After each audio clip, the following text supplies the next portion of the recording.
Bom dia, estamos continuando a leitura do livro Desvendando o Crescimento.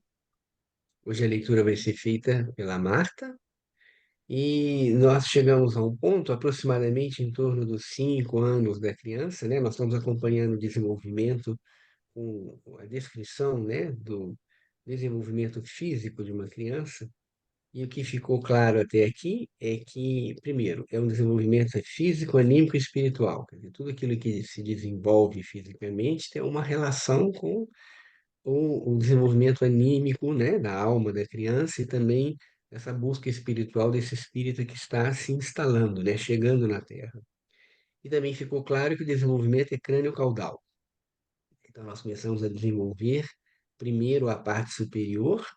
Isso acompanha o fato de que o ser humano ainda nessa fase ele ainda está chegando na Terra, então os membros são os últimos a serem desenvolvidos, né, para pisar na Terra mesmo, né? Então é isso que é o que ficou dessa observação, né? Então podemos continuar. Eu vou ler o verso daqui. Ah, sim, desculpa, o verso, por favor. Duas graças há no respirar: inspirar o ar e dele se livrar. Inspirar constrange, expirar liberta. Tão lindo o efeito da vida, uma mescla. Agradece a Deus quando ele te aperta e agradece de novo quando te liberta.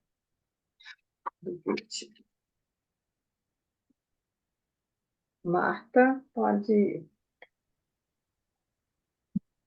Fase 4.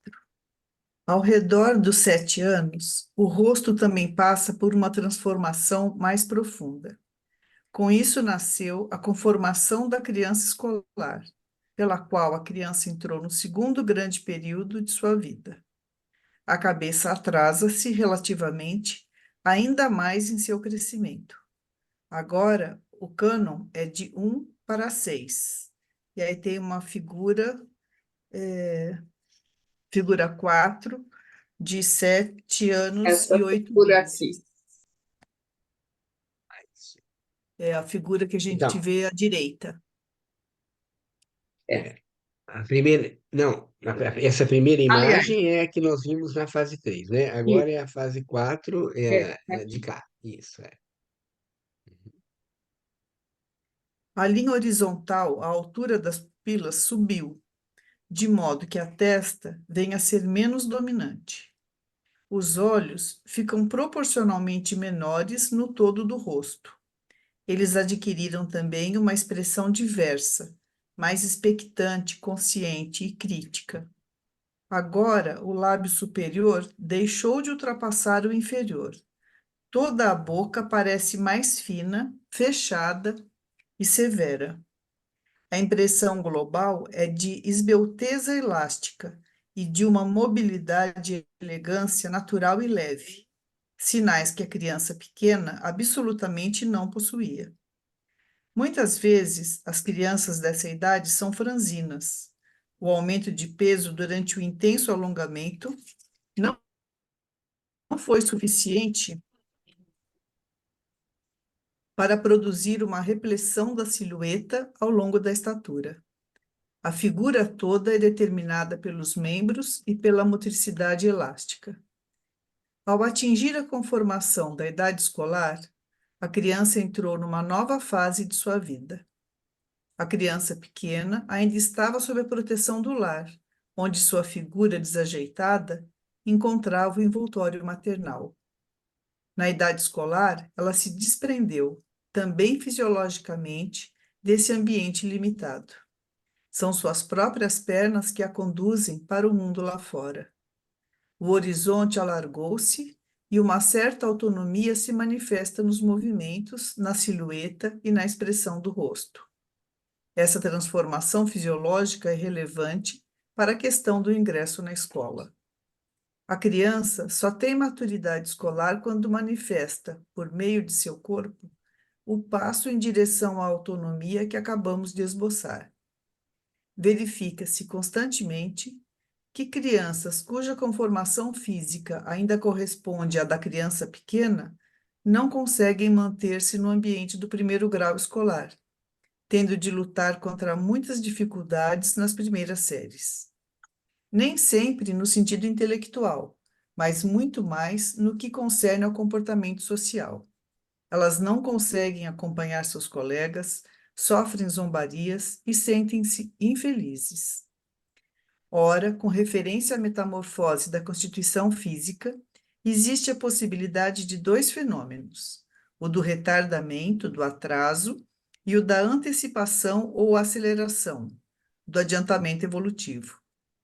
Ambos os grupos de crianças trazem consigo seus problemas específicos, que serão discutidos num capítulo posterior. Na avaliação da metamorfose física, em certos casos, podem ocorrer algumas dificuldades. Uma criança pequena, magra, parece ter mais idade, podendo igualar-se numa observação superficial a uma criança em idade escolar. Contudo, levando-se em conta todos os aspectos acima mencionados, não haverá engano.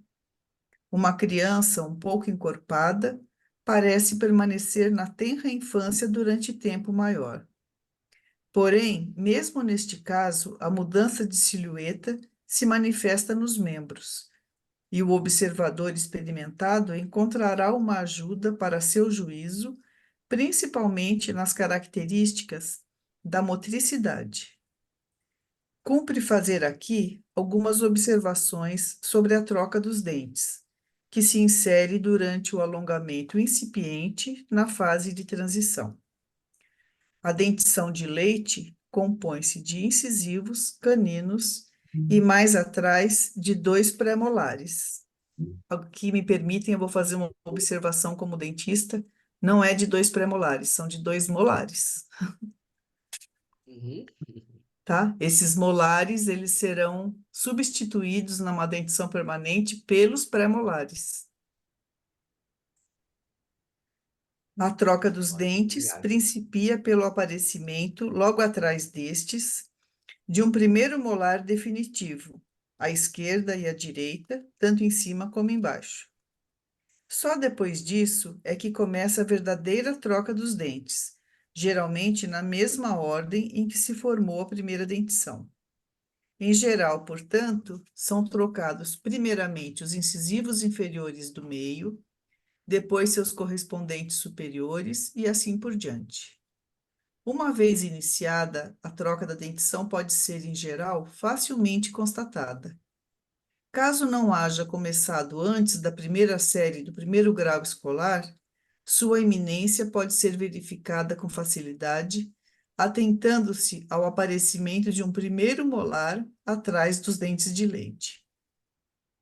O processo da troca de dentes, que se inicia, portanto, com a maturidade escolar, estende-se por todo o segundo setênio. Os segundos molares definitivos aparecem na idade de 10 a 12 anos. Além disso, ocorre a troca dos pré-molares de leite pelos pré-molares definitivos. Os caninos são trocados após os 12 anos. Com exceção dos dentes de siso, a dentição definitiva se completa aos 14 anos. Resumindo, a terceira e a quarta fase, pode-se dizer que uma criança está madura para a escola quando a troca dos dentes começou e ela entrou inequivocamente no período de transição. A completa transformação para a silhueta da criança escolar realiza-se no decorrer do primeiro, eventualmente no segundo, ano da escola. É principalmente o rosto que muda depois do 7º ano de vida. Fotos tiradas um ano antes mostram, em comparação com a foto atual, em quão pouco tempo desapareceram os restos da fofura da criança pequena, como o queixo, a boca e o nariz se desenvolveram, e como o olhar ficou mais seguro e mais fixo. Obrigado. Acho que podemos parar aqui, né? Você não estava da outra vez, Marta, mas eu tinha sugerido que as pessoas olhassem fotos pessoais, né? De infância, para poder acompanhar isso que nós estamos lendo aqui, né? Olhar em si mesmo para ver se tem alguma, como a gente observa isso. Então, aqui bem interessante que o que chama bem atenção aqui nesse parágrafo, né? Nessa fase 4 é bem como ele fala no final aqui, né? O que dá são dois aspectos. Primeiro é a motricidade, né? E os membros ganhando outra proporção, que a criança agora está cada vez mais chegando na Terra. Depois, né, são três aspectos, na realidade. A mudança facial, né, a linha da pupila, tudo isso que faz com que a testa pareça que diminui, na realidade é um desenvolvimento completo, né? Tudo continua crescendo, mas numa proporção diferenciada. E a dentição, né? Que é um aspecto também, quando o que ele está sugerindo aqui, que você pode fazer até um diagnóstico, né? Quando você observa verdadeiramente a criança, nós temos uma noção geral, né? Todo mundo tem uma noção, mesmo sem ter estudado isso, você olha uma criança, você mais ou menos tem uma noção, né, de onde, em que fase a criança está. Aqui nós estamos definindo essas fases, né? E essa definição é principalmente importante para a escola. Quer dizer, lógico que no sistema educacional você coloca a faixa etária como definição, mas aqui fica claro que mais do que a faixa etária é o desenvolvimento mesmo. Tanto que nas escolas Waldorf tem muito essa questão, às vezes, de você sugerir que a criança não passe para um outro ano enquanto ela não atingiu essa maturidade. E às vezes os próprios pais, né, reconhecem isso. E aí é necessário que o médico escolar dê um aval, porque você tem que entrar até com uma ação judicial, né? Para poder impedir que a criança vá para frente. Você poderia falar, mas você está atrasando a criança? Não, pelo contrário, você está deixando a criança no momento exato de aprendizado. Isso só é possível numa escola Waldorf, né? Acho que em outras escolas, acho que isso é mais difícil de se conseguir, né? Aliás, nem se presta atenção nesse aspecto de desenvolvimento, né? Mas mesmo na escola Waldorf não é simples, porque a escola também está submetida às leis, né, pedagógicas, né, às diretrizes, mas é possível sim, né? Você me lembra uma época eu atuei como médico escolar que foi preciso dar um parecer médico para poder ajudar que a criança não avançasse sem estar devidamente preparada. O que para a nossa sociedade é pouco, né? Porque você fala, nossa, quanto mais cedo, melhor. Não, a gente sabe que não é assim, né? Às vezes você vai criar problemas no futuro para essa criança. Alguém gostaria de comentar alguma coisa? Fala, Cecília. Então, eu estou sempre atrasada nas leituras, né? Vendo isso aqui agora, eu vejo os danos, talvez, né? Não sei se a palavra é dano, né? Mas meu filho entrou muito cedo, o caçula, e ele foi sempre evoluindo, evoluindo, com o desenvolvimento dele, era para fazer separar amarelo do vermelho, ele já tinha separado nos amarelos, o que que era quadrado, o que que era redondo, o que que... Então, isso aí eu era chamada direta na escola para dizer que ele sobressaía. Então, tinha a parte de guardar a merenda, tirar a merenda, ele dividia com todo mundo, ele partilhava. Eu era sempre chamada para dizer que ele estava sendo sugerido a trocar de mesa, vir para uma mesa mais de crianças mais velhas, né, em idade, e ele era novinho. Tanto é que ele formou na faculdade com 21 anos de idade. Então, ele sempre foi muito. E eu tentei segurar a vida inteira. Falei, não. Tanto é que ele passou no vestibular com 13 anos de idade, eu não deixei. Falei, não. Aí eu falei, não, você vai seguir o rumo normal, você vai terminar o curso, né? E hoje você vê que às vezes acontece que os pais acham bonito até e deixam, né? Mas foi luta minha, porque a sociedade, ele é bom, ele está indo, deixa aí, né? E a escola incentivando, botou outdoor dele na escola, que ele passou no vestibular, mas eu segurei, né? Mas mesmo assim, ele foi. Nessas situações, Cecília, é interessante a gente observar a criança. Existe a criança que realmente, ela, por si, ela é mais adiantada, e o que você falou é interessante, não é inibir, mas é equilibrar isso. O problema é quando é forçado. né? E a tendência do estudo hoje é cada vez mais acelerar o processo. Né? E aí você pega crianças que não estão prontas ainda, não têm essa qualidade, essa de estar mais adiantado por si, né? Existe uma diferença entre aquilo que é inato e aquilo que é forçado, né? Isso é que a gente chama atenção. Marta? É só para trazer uma imagem que eu acho muito bonita da troca dos dentes, né? De que a criança, na primeira infância, como ela nasceu com tudo que ela herdou da mãe, é, aí ela vai construindo as próprias, né? E quando ela tem o primeiro dentinho de leite que foi substituído, né? Quando ela tem o primeiro dente permanente formado, é como se ela tivesse terminado, finalizado uma obra-prima.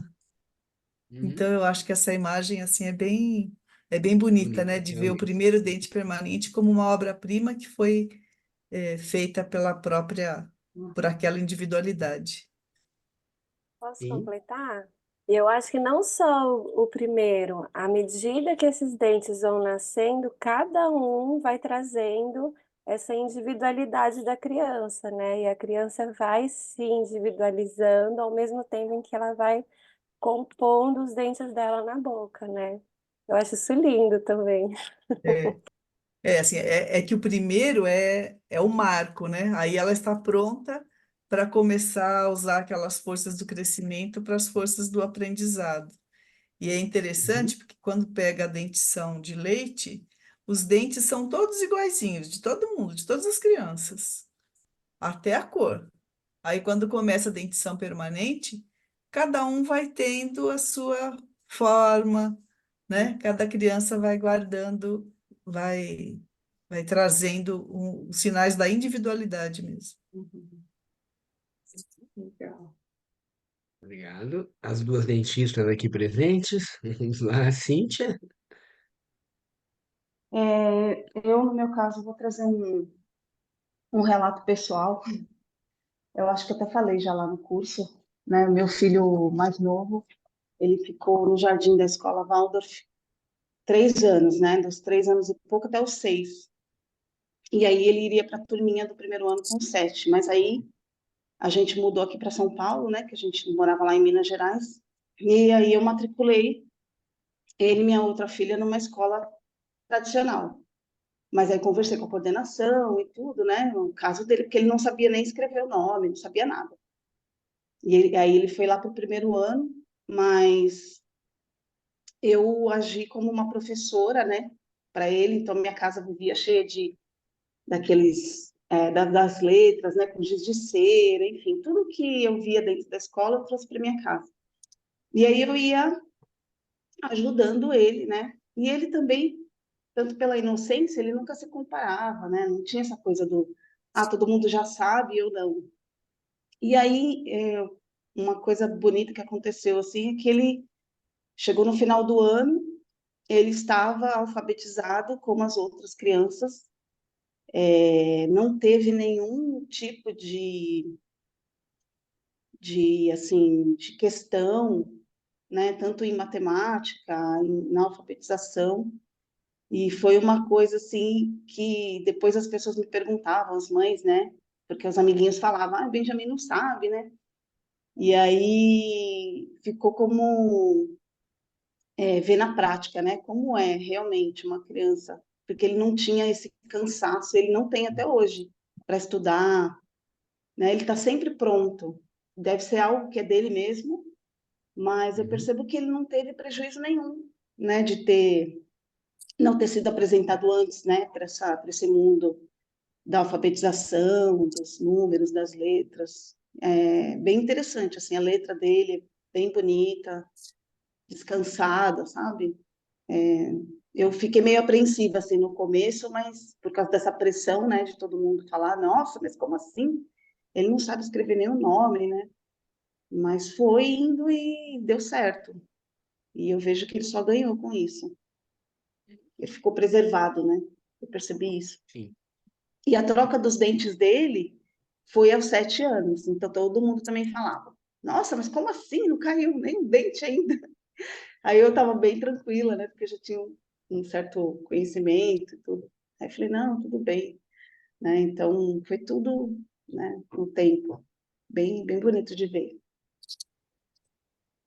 É interessante a gente pensar que tudo tem seu tempo, existe um tempo genérico, né, arquetípico, mas a individualidade se inscreve nesse tempo, né? Então, quando você vê, por exemplo, pensando obstetricamente, né, existem crianças que nascem prematuras, às vezes muito prematuras, mas depois que ela atinge um ponto adequado com os tratamentos, com o acompanhamento, ela segue o desenvolvimento normal. Na escola também, crianças que às vezes demoram um pouco para aprender a ler, depois que ela atinge o ponto, ela vai. E isso é interessante, como a própria Marta citou essa frase, né? Quer dizer, quando inicia a troca dos dentes, né? Isso nós sabemos que é o corpo etérico que vai se soltando da cabeça, aí essas forças etéricas criativas estão disponíveis para o aprendizado. Aí verdadeiramente está disponível para o aprendizado. E aí, quando isso acontece seguindo essa natureza, né? Esse processo natural, então a criança vai naturalmente, sem esforço e sem desgaste, aprender a ler. Se eu forço a criança a ler antes desse processo todo, é lógico que ela vai aprender a ler, é um condicionamento, mas ela vai desgastando forças, porque não estava na hora adequada para fazer. E aí a gente tem que acompanhar crianças e crianças, né? Elas que vão um pouco mais rápido, outras que vão um pouco mais devagar, mas no final chega num ponto em que todas estão mais ou menos na mesma possibilidade de continuidade de aprendizado, né? Obrigado, Cíntia, pelo relato. O Ivan levantou a mão. Sim, eu posso falar também da experiência pessoal nossa. Nós tivemos os 3 filhos, eu estou falando de 44 anos atrás, em média, né? E minha esposa, professora, fazia parte que aquela época chamava grupo escolar, né? E ela fazia parte das reuniões e ela tomou a decisão de não matricular as crianças sem ter os 7 anos, porque os 3 são de setembro, né? E 28 de agosto, setembro, e até 10 de setembro, os três muito perto, em 3 anos nós tivemos as 3 crianças, bem perto tudo, e ela tomou a decisão de não matricular com menos de 7 anos. E o desenvolvimento deles foi absolutamente normal. Eles tinham 7 anos, não estava alfabetizado. Aquela época não se exigia tanto isso, né? Como hoje as nossas netas, a gente vê que com 6 anos já estão lendo letras, às vezes até compondo palavras, né? Com 6 anos, né? E eles tiveram um desenvolvimento tanto físico como intelectual, assim, muito normal. Então mas eu estou falando de 45 anos atrás, que a gente não precisava fazer uma ação judicial, não precisava fazer nada disso, né? Apenas e o pessoal em volta todo falando, não, mas antes é melhor, né? Antes, por que não? Por que não, né? Mas foi muito uma decisão muito sábia da minha mulher Regina, professora também, tá? Parabéns a Regina, então. Obrigado, Ivan. Eliane? Ronaldo, eu fico pensando, igual a Cíntia falou, e você também já comentou aí, quando a criança é muito precoce, né? Uhum, Tem crianças que começam a trocar os dentes com 5 anos. Eu já uhum. vi isso como professora, sabe? Então, como que fica? Porque ela ainda não atingiu os 7 anos, né? Mas já está, porque hoje em dia as crianças estão precoces em tudo. Uhum. acontece. A minha filha mesmo, ela foi uma das primeiras, né? Hoje ela está com 24 anos, nunca me deu problema na escola, mas antes dos 7 ela já estava, com 5 para 6 anos ela começou a trocar os dentes. Uhum. Aí eu não sei se os dentistas podem nos ajudar, tem alguma observação sobre isso? Sobre a questão específica da Isso é troca dos real, dentes, está né? acontecendo mais, né? Das crianças estão trocando dente mais cedo. Uhum. Não sei se vocês observam, os dentistas observam isso, Bom, eu, Marta? como dentista, não faço pediatria, mas Uhum. tenho a minha neta, a Nina, que o Ronaldo até conhece, que ainda está com 5 e já está trocando, já trocou os incisivos inferiores, né? Ela está em escola Waldorf, então ela não tem nada, assim, não teve nada de alfabetização, mas ela é de uma vivacidade, de uma percepção, de uma organização assim impressionantes. Só que eu ainda não consegui entender se isso é uma característica individual dela, se é alguma coisa que ela desenvolveu por estar numa escola Waldorf. Eu não tenho resposta. Uhum. Eu, particularmente, não acho que tem a ver com a escola Waldorf. Eu acho que é isso que a gente está falando aqui da individualidade, né? Cada criança Uhum. traz algo, né? E aí é observar o desenvolvimento dessa criança. Eu tenho atendido muitas crianças aqui, eu trabalho com pediatria, né? E cada vez mais cedo as crianças estão trocando os Trocando dentes, com dente, né? certeza. Entre 5 e 6 anos já aparece uma troca, mas eu acho que tem a ver até com o que a gente vem conversando aqui, né, Ronaldo? Assim, cada vez mais cedo as crianças abrem os olhos, né? Eu lembro de uma É, vez exatamente. que as crianças demoravam quase uma semana para abrir os olhos. As crianças já nascem com o olho aberto, né? Então, eu acho que tá rolando, eu acho que tá tudo muito acelerado, né, gente? Tá Acelerado. tudo fast, né? É tudo muito rápido. Então, eu acho que isso acaba acontecendo também ali na troca. E também tem crianças que começam a trocar dentes com 8 anos também. Então, é isso, é observar cada individualidade, né? E Não é essa só criança e criança, é essa, criança. Não é como só você, isso que está acontecendo, né? Eu também vejo crianças de 8 anos fazendo troca de dente. E tá tudo certo, né? Sei lá, está tudo dentro do que está Mas você observa acontecendo. algum atraso na escola, alguma coisa, não? Tem Então, essa aí queixa dos pais? atraso dos pais. Não, não, não. Quando troca Atraso mais tarde? quando troca. Não, pelo contrário, eles estão ainda, né? O que eu já ouvi falar é que eles estão.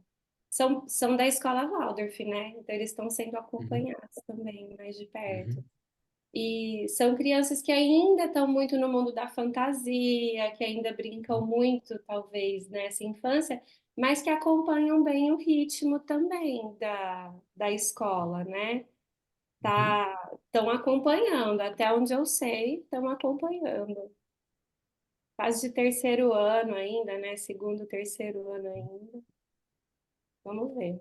A Cecília tinha deixado aqui no chat, né, a questão da alimentação, e ela está correta, né?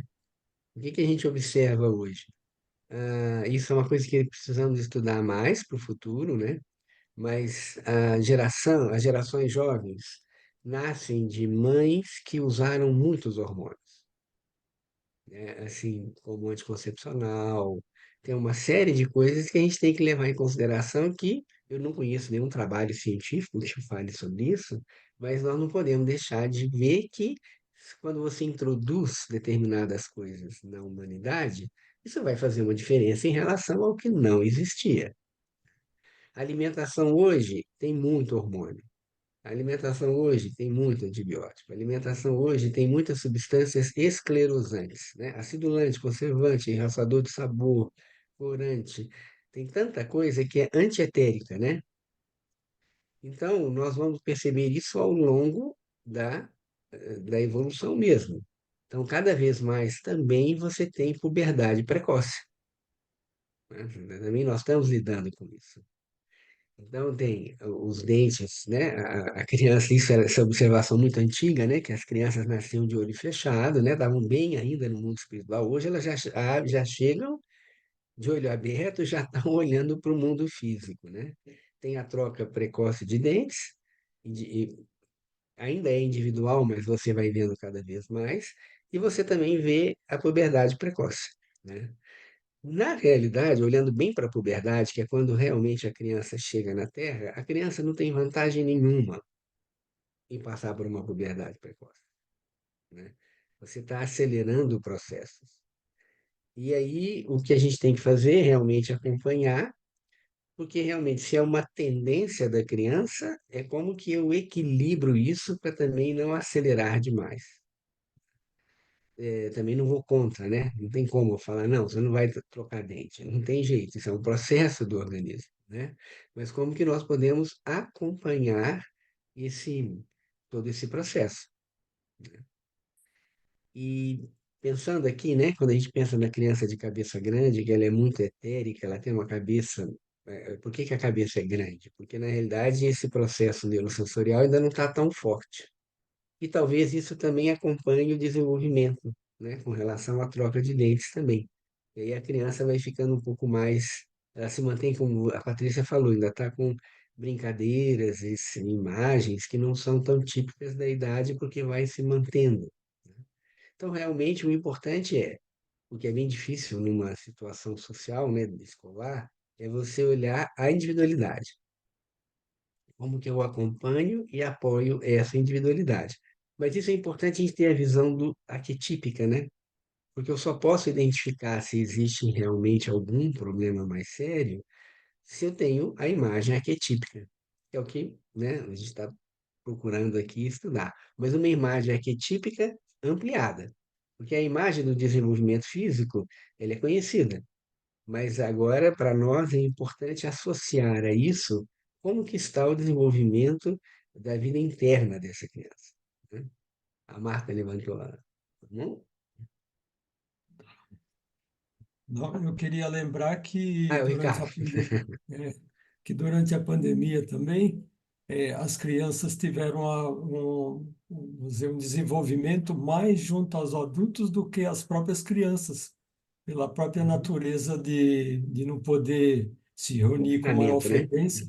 Isso com certeza vai ter uma alteração no desenvolvimento infantil, né? Esse tipo de Sim. comportamento, né? Uhum. Essa E questão foi como interessante. E Pode como falar. você lembrou, além desses fatores também, eu acho que a própria poluição, as próprias consequências assim, do desenvolvimento humano, altera o comportamento das crianças no mundo, né? Uhum. Porque vai alterando a tecnologia, a comunicação, mas vai alterando também a química toda que o senhor falou e também a poluição e o que se vê na televisão, na internet, tudo isso daí Uhum. tem uma influência no comportamento infantil, né, que não pode passar, que eu acho que não passa despercebido, né? Sim. É. Eu acho que todas as consequências, você falou dessa etapa da pandemia, né? Nós já percebemos, evidentemente, né? Existem consequências econômicas, né? Foram importantes. Existem as consequências educacionais, porque muitas crianças, eu tenho contato, né? Vejo crianças, por exemplo, que entraram num estresse tão intenso com a tela, né? Começar a arrancar cabelo e outras coisas também, né? Então a gente vai ver essa. E as questões de saúde que estão se mostrando e que precisam de mais estudos também, né? Então, foi um grande marco, né? Essa pandemia foi um grande marco e por isso que a gente tem, quanto mais nós mantemos, conseguimos manter uma coerência interna, uma vez que o mundo externo fica tão incoerente, né? Esse é um caminho que nos dá mais segurança. Se nós não olharmos individualmente e nos deixarmos levar por tudo que vem de fora, e como o que vem de fora também está enfrentando o desafio de encontrar uma coerência, nós vamos ter consequências mais graves do que quem tem ou tem uma família que protege, né? Porque a criança você não pode exigir que ela tenha essa coerência, mas se a família e a escola, ampliando tudo, né? Se você não busca coerência, uma vez que vem um desafio tão grande que é natural que desestruture tudo, nós vamos ver as consequências realmente no tempo, né? Isso não tem como, né? Infelizmente, essa é uma realidade. Vamos passar para a fase 5? Fase 5. Segue-se uma fase que perdura até o começo da puberdade e durante a qual parece haver poucas mudanças fisiológicas e psíquicas. Contrariamente às dissertações comuns, que tratam desse período em poucas frases, queremos estender-nos sobre a importante crise psicológica do 10º ano.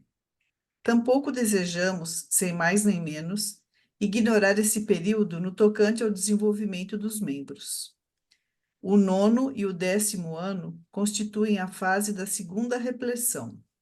A conformação física da criança, inicialmente ainda franzina e até magra, torna-se mais madura e cheia, parecendo crescer em todas as direções segundo o esquema básico. Examinado mais de perto, esse equilíbrio se revela fictício. O tronco cresce longitudinalmente nesses anos, mais do que antes e depois. Entre parênteses, isso se manifesta pela mudança de altura da criança sentada. O alongamento ocorre em paralelo a um aumento da largura do tronco. Isso faz desaparecer a plasticidade muscular que se havia manifestado antes dos 7 anos, durante a fase do crescimento dos membros. A figura não é mais dominada pelos membros delgados e ágeis, ou seja, por todo o sistema motor, que inclui também o tronco como órgão móvel, mas pelo conteúdo maciço do tronco. É como se repetisse em nível superior algo da aparência da figura infantil.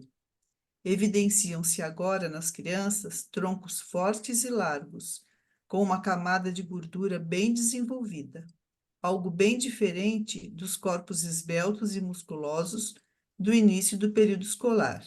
E aí tem uma figura, a figura 5, que é a da esquerda.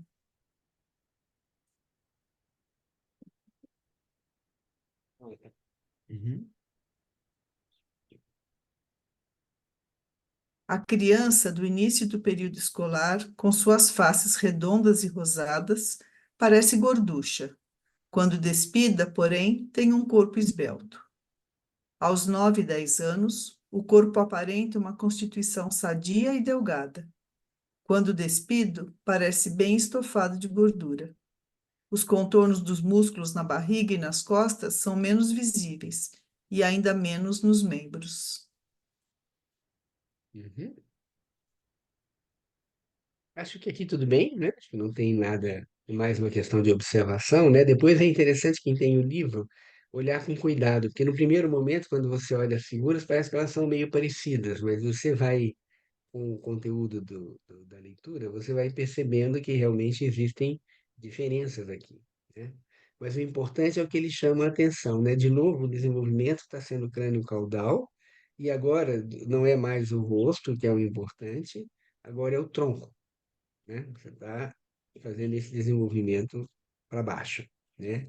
Mas ainda, como ele fala, os músculos ainda não são tão visíveis ainda, né? Podemos continuar? Fase 6. A essa fase da segunda repressão, durante a qual, portanto, são relevantes mais particularidades do que um simples preenchimento ao longo da silhueta, segue-se uma profunda transformação que se inicia com a puberdade. Pré-puberdade. Na transformação da forma exterior, a puberdade propriamente dita é precedida pela fase da pré-puberdade, em que as características sexuais secundárias ainda não se manifestam. Todavia, observa-se um intensivo alongamento dos membros, como já aconteceu na fase transitória antes dos 7 anos. O jovem passa então pelo segundo estirão, que começa por um crescimento intensificado das pernas. O comprimento do corpo aumenta repentinamente e, dentro de poucos meses, a criança bem estofada transforma-se num varapau. Esse crescimento é tão rápido que, em poucos meses, o jovem não cabe mais em sua roupa. O relevo dos músculos reaparece. Não obstante uma alimentação farta, as crianças de 12 anos parecem novamente mais magras. A figura é novamente dominada pelos membros e pelo aparelho motor. Os membros crescem de maneira peculiar. Eles aumentam de tamanho em direção à periferia e se tornam grosseiros. O crescimento mais rápido ocorre nas mãos e nos pés. O antebraço e a parte inferior da perna crescem mais devagar, e o crescimento menor ocorre nas coxas. A harmonia da figura é, portanto, perturbada no fim da pré-puberdade, aos 14 anos nos meninos e aos 12 anos nas meninas. Isso é particularmente visível porque as proporções do rosto também mudam. E aí tem uma outra figura, que é a figura 6. E a figura 6 é essa aqui, né? Aí agora é a da direita. Uhum. Então, se vocês observarem, né, tem realmente, se você observa bem objetivamente, tem as diferenças, né? Então, que agora o que que é importante, né? É o estirão, né? Então, vocês lembram, a repressão é o desenvolvimento do tronco longitudinal, e aí o estirão é o crescimento, né? Desculpa, a repressão é horizontal e o estirão é vertical, né? Então, isso é que vai fazendo a diferença, e aí, acompanhando o fato de que o ser humano está cada vez mais presente no mundo, a musculatura começa realmente a aparecer. Não que não existia a musculatura, não é isso. Mas tudo é um processo que vai permitindo que o ser humano esteja realmente cada vez mais pronto para atuar no mundo. Hum. Em analogia com o crescimento mais vigoroso da periferia dos membros, a mandíbula inferior cresce mais pronunciadamente e assume um aspecto rústico. A típica redondez do rosto infantil se transforma no alongamento excessivo do rosto na puberdade. Também o nariz aumentou de tamanho, ficando grosseiro e disforme. Todos esses fenômenos denotam como, nessa primeira fase preparatória para a puberdade, são as funções da hipófise que desempenham papel, e não as glândulas reprodutoras. Isto significa que o amadurecimento sexual ainda não começou. Durante o início da pré-puberdade, nas meninas aos 10, 11 anos e nos meninos aos 12, 13 anos, uma maior capacidade física acompanha o crescimento da estatura que se segue à segunda repressão. As crianças sentem a necessidade de utilizar seus membros crescidos para apostar corridas ou competir na natação, travar lutas de vida ou morte, etc.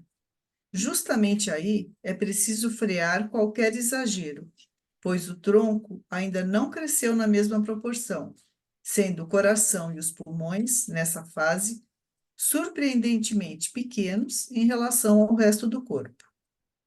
No fim da pré-puberdade e no início da puberdade, as desproporções do corpo se tornam tão grandes que a eficiência corporal diminui. A figura se torna desajeitada, os movimentos são descasados, acho. E sem Exato, é. Uhum. e sem elasticidade. O jovem vive tropeçando.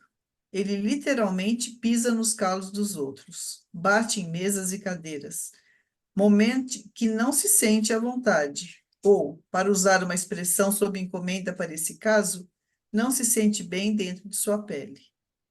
Agora suas pernas têm o maior comprimento relativo, às vezes mais de 60% do tamanho do total do corpo. O tronco, em compensação, tem o menor comprimento relativo, sendo ao mesmo tempo magro e estreito. Bem, Aqui ele chama a atenção de um aspecto, né? E aí ele traz uma imagem fisiológica, né? Nós temos várias glândulas no corpo, e essas glândulas elas têm a função de realmente, aí tem um caráter, né? A produção do hormônio é uma qualidade etérica. O hormônio ser lançado na circulação tem uma qualidade astral de expressão, né? De empurrar para fora, né? E a hipófise é uma glândula que está no cérebro e ela comanda todas as outras glândulas. Então, você inclusive observa patologias, né? Quando você vê a alteração dos hormônios da hipófise. Então, um exemplo típico é que no hipotiroidismo, por exemplo, a glândula da tiroide ela não está produzindo hormônio suficiente e a hipófise produz os seus hormônios de estimulação exageradamente. Ela está tentando estimular ali aquele órgão, né? E na menopausa também acontece a mesma coisa, quer dizer, o ovário para de funcionar e os hormônios hipofisários que estimulam o ovário também crescem muito. Você observa isso no exame de sangue, né? Mas você tem uma neurohipófise e uma adenohipófise. A hipófise é dividida em duas partes. E a adenohipófise, ela ajuda os processos de crescimento. Então, ele está chamando a atenção aqui que os hormônios ainda, os hormônios sexuais, né, as glândulas sexuais, ainda estão em stand-by, né, digamos assim. Elas são formadas desde a época embrionária, só que elas estão em repouso. A própria hipófise ainda não está estimulando excessivamente para essa função. Então, a hipófise, no seu aspecto de crescimento, ainda está mais presente do que os hormônios sexuais, né? Do que as glândulas sexuais e seus hormônios.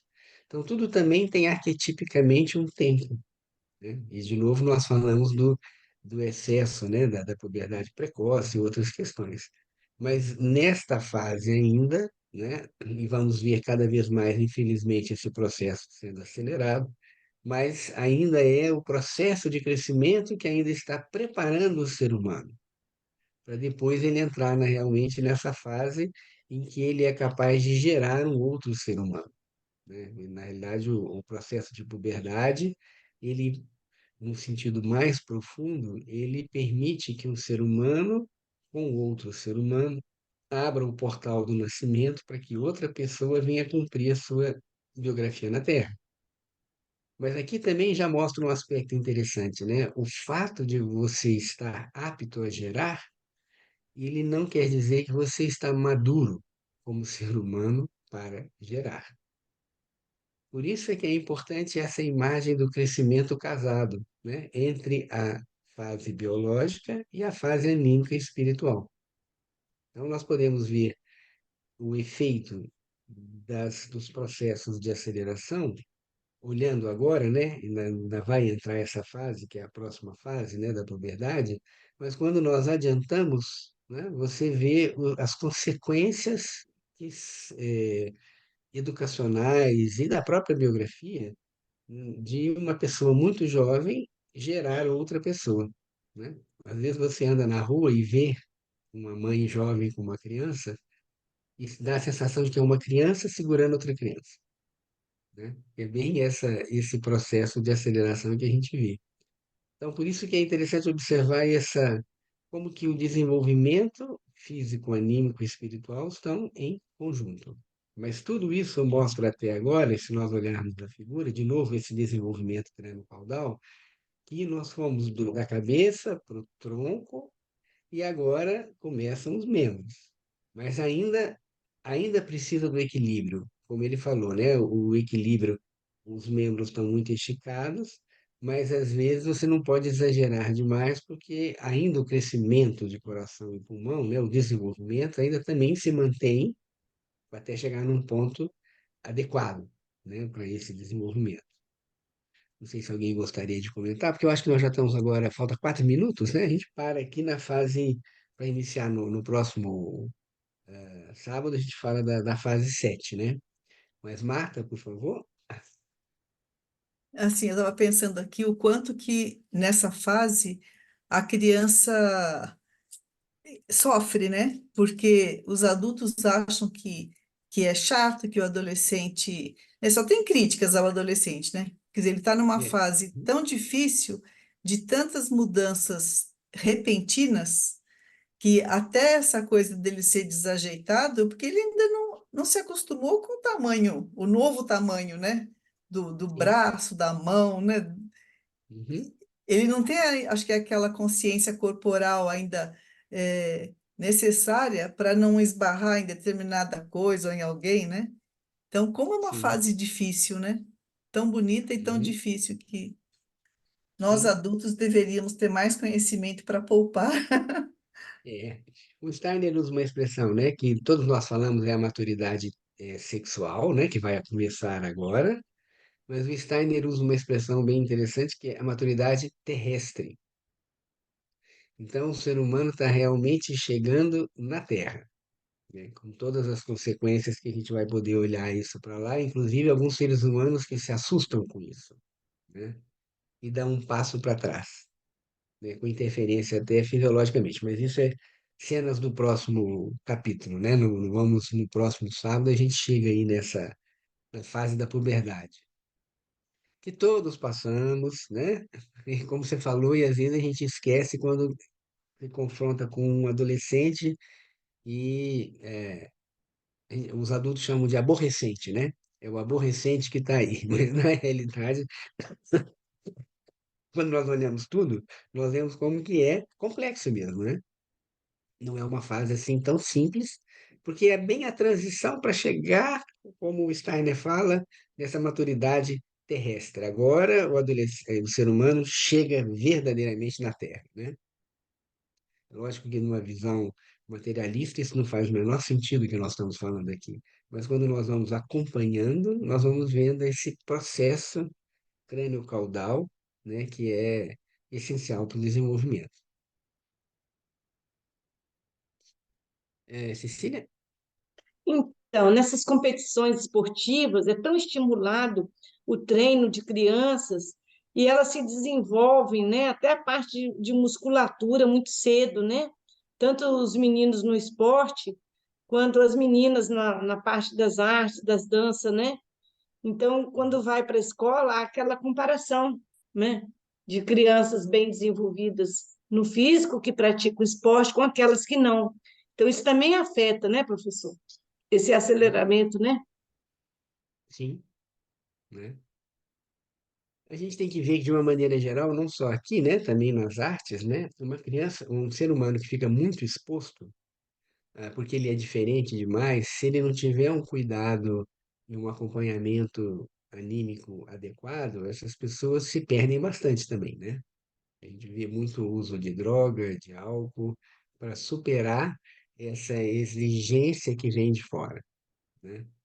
Então, de novo, tudo aquilo que sai do arquétipo muito distante, né? Principalmente se é induzido, não é uma busca pessoal. Quantas pessoas que vão para esporte porque os pais querem, né? Não é porque a criança tem essa. Tem as crianças que têm realmente esse desejo, e aí é diferente, mas outros que os pais veem que tem uma possibilidade e às vezes forçam, seja para o esporte, seja para a arte, seja para o que for, né? Tudo isso é não respeitando o desenvolvimento interno. Então, lógico, não quer dizer que todo mundo que passa por isso tem essas dificuldades, mas, de novo, eu tenho que olhar o contexto, né? O contexto do desenvolvimento. Muito bem, vamos terminando hoje aqui, né? Acho que a Márcia pode interromper a nossa gravação, né?